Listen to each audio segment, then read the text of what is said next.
en çok hakkı olan bulardı. Bu mənada o varyantın gerçekleşmesi için ne lazımdı? O birisi varyant lazımdı mı bize? Mesela için federasyon veyahut o birisi varyant. Bunlar hamısı oturup ölçülüp biçilmelidir. Ve hangi sərfəlidirsə ona doğru gitmeyen yolları araştırılmalıdır. Mesela için ben istəyirəm bir variantda mən deyim. Molla hakimiyyətdən devrilir Trump vurandan sonra. Vəssalam rejim kalır, hükümette kalır, başçısı da kalır. Ve bugünkü başçısı legitimdir, hakimiyyət. Bugünkü prezident başlayır o reformaları aparmağa. Özde adam diliyle deyir de bu olmalıdır. Bu da bir variantdır. Yani faktik olarak bir hamleye gelir de kalanlar kalır. Yok, o hamlenin dəstəsi gedir. Dəstəsiyle. O gündəmdən çıxır. Yani muhafizəkarlar gedir, indi bu Pezeşkiyan ve çevresi kalır. Reformatorlar kalır. Bu da bir yoldu. Yani ağrısız bir yoldu. De ki Güneylilerimiz kurban vermez. Daha az kan eden.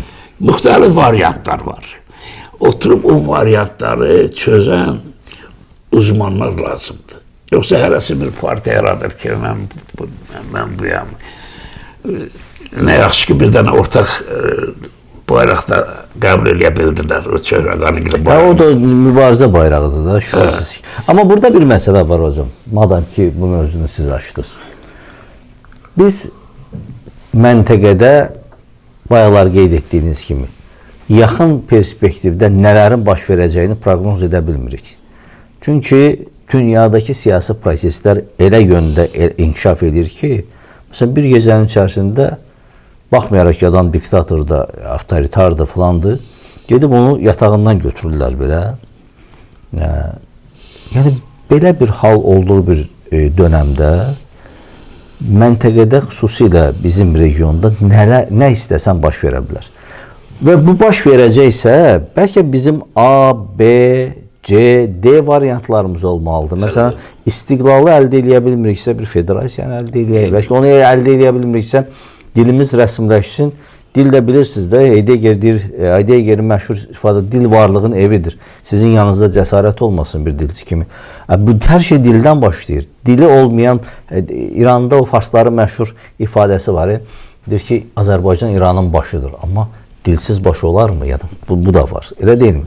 Bax, necə düşünürsünüz? Bəlkə bu variantlar müxtəlifliyi vaxtında daha effektiv ola bilər. Nəinki bir yolu seçmək. Şimdi bilsən Rüfət bəy, yəni proqnoz vermək olmur da hansı variant ola bilər? Niyə?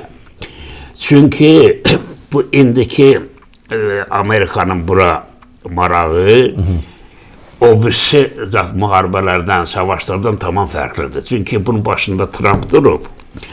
Trump da hər şeyə biznesmen gözü ilə baxır.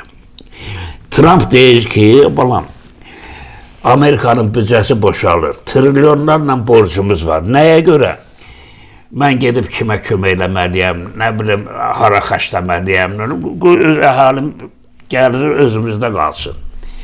Bu təfəkkürlə məsələlərə yanaşır. Onun İrana hücumu da İran əhalisinin demokratik duruma keçməsi məqsədidir daşımır.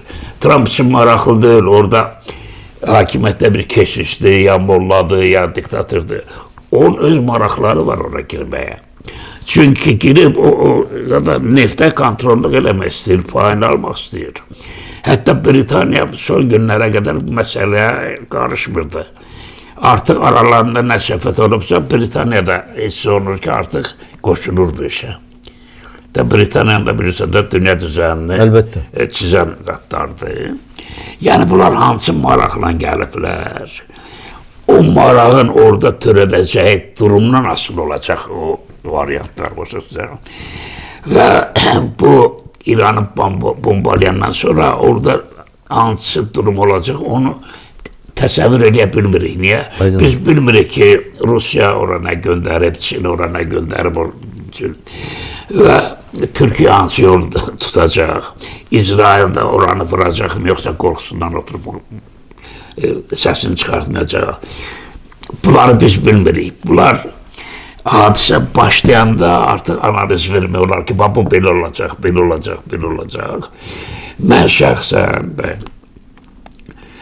mesela için o Pezeşken varyantını dedim.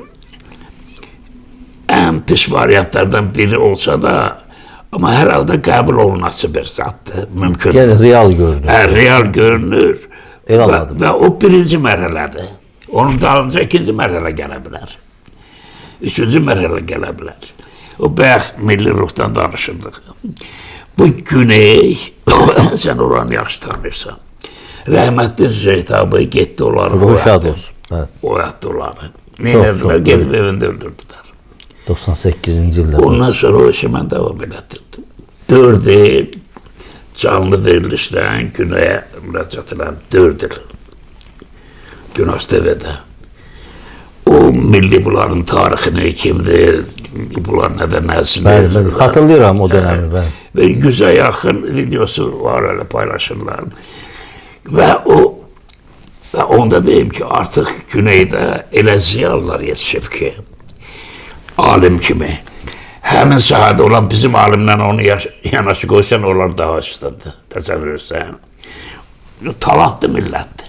Çok şükür. Ve Avrupa'da, Almanya'da, orada burada gidip işleyen həkimlər zaten əksəriyyəti oradan çıxanlardı.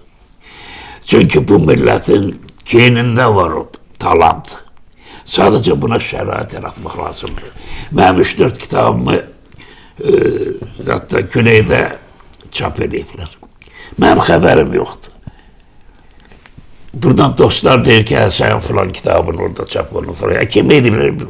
Yani o mərhələni bunlar artık gelip çatıblar bizim 90-cı il mərhələsinə. Sadece bu İran'a olan hücumun növündən asıl olarak nətər olacaq o? Aydındır. Çox sağ olun, hörmətli Firidun müəllim. Mən bir məsələyə işarə edeyim və sonda sizi yenə eşidəcəyik. Değerli izleyiciler, Firidun hocamızın düşüncəsi budur ki, en optimal variant gələcəkdə nə olacaqsa, illərlə xalqa zülüm eləyən zümrə ki var, 47 il ərzində, onlar ki, bugün ölkənin, məsələn, Sepahdır, mühafizəkar qanaddır, vaxtı ilə 80-ci illərdə, 90-cı illərdə o heç bir araşdırma aparmadan edamlara imza atanlardı və onların davamçılardı. Onları mövcud rejimdən silib atmaq və indiki prezident ki seçilib, onunla müvəqqəti olaraq yolu davam etmək. Mən düşünürəm ki, sizin dediyiniz nə qədər real olsa da, artıq İranda bu minlərlə qırğınlardan sonra Pezeşkiyanın verdiyi bəyanat ki var idi və əslində biraz haqq qazandırdı. O da vəzifəsinə görə haqq qazandırdı. Bundan sonra biraz real olmaya bilər, amma hər halda hörmətli Firidun müəllim bununla bağlı bir təklif irəli sürdü. Bunu da gələcək göstərər, amma sonda mən istəyərdim ki, buradan, bu verilişimizin sonunda bizim həm Güney Azərbaycandakı soydaşlarımıza, həm də Güney Azərbaycan adına dünyanın müxtəlif ölkələrində fəaliyyət göstərənlərə bir müraciətinizi eşidək. Biz artıq 21-ci əsrdə yeni bir dövrdə yaşayırıq ki, bu dövr Türk dövrüdür. Yəni o Türk dövlətləri birliyin yaranması, Turana doğru gedən yol və müstəqil devletlərin yaranması bu əsrdə bu yeni bir çağdır Türklər üçün. Ona görə 21-ci əsrə, hələ biz keçən əsrdən deyildik ki, Türk əsri 21-ci əsrdən başlayır. Qardaş, Yahudilərin diasporu var, Ermənilərin diasporu var. Güclü diasporası. Bizim de var diaspora. Onların gördüğü işlə bizim diasporanın gördüğü işləri müqayisə edəndə adam dəhşətə gəlir ki, qardaş, bunlar millət üçün işləyir. Bizimkilər anti millət üçün işləyir. Məsəl üçün, deyək ki, Baltik ölkəsində bir diaspora yaranıb. Milli adamlar da yığışırlar, Azərbaycanı yaradırlar. Dərhal buranın diaspora rəhbəri ora bir adam göndərir, ona alternativ birini yaradırlar.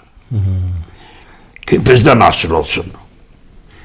Burada sən əksinə diaspora, sən elə adamlar qoymalısan ki, bura üçün bir yararlı olsun da. Yəni bu son günlərdə baş verən hadisələrin də kökündə diasporanın böyük günahı var. Bu mənada nə demək istəyirəm və